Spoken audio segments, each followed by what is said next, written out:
$5 a gallon gasoline is becoming an unexpected clarifier for the vast majority of Americans, as it clarifies the difference between needs and wants. A need is something we must have: food, clothing, shelter.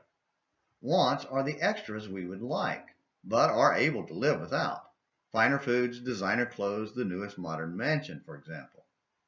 The Going Green movement, with its drive to save the planet by reducing the use of fossil fuels, forces most people to live reduced lives, to choose between needs and wants.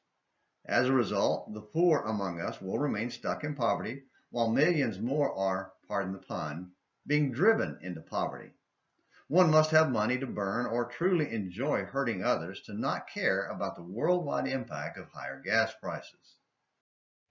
Of course, this discussion isn't about the causes or the disparate impact. Go elsewhere for that debate. Today's Saturdays in the Psalms edition of Morning Minutes in the Bible on An American Missionary is focused on how $5 a gallon gasoline provides an opportunity for American believers in the Lord Jesus Christ to learn the difference between wants and needs. It gives us the opportunity to better understand Psalm 23:1, wherein David declares a recognition of God as his shepherd and boldly declares, "I shall not want." For most Americans, the word want conjures up desires, something we don't need, but get because, well, we can. We want it, it's available, we have the means to acquire it, so we do. The entire American economy is based on that simple premise.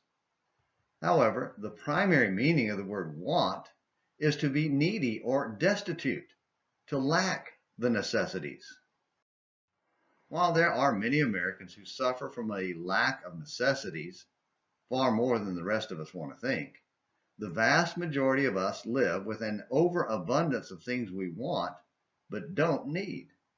So when we read Psalm 23, we want and have come to expect an abundance of green pastures and quiet waters. Psalm 23, verse 2. In fact, not only do we expect, we demand the right to choose between countless numbers of green pastures and quiet waters. But our shepherd only promises to provide what we need and rebukes us for our want, that is, the lack of the necessary amount of faith in him to provide for our needs. Matthew 6:25 through 34. Will we trust him when our wants are reduced to just what we need? Will we relearn how to seek first his kingdom and his righteousness and trust him to make sure all these things will be added to you? Verse 33. Something to think about as you figure out how to pay for your next tank of gas. Thank you for watching today's Saturdays in the Psalms edition of Morning Minutes in the Bible on An American Missionary. Until next time, this is James McClenny hoping you have a great day.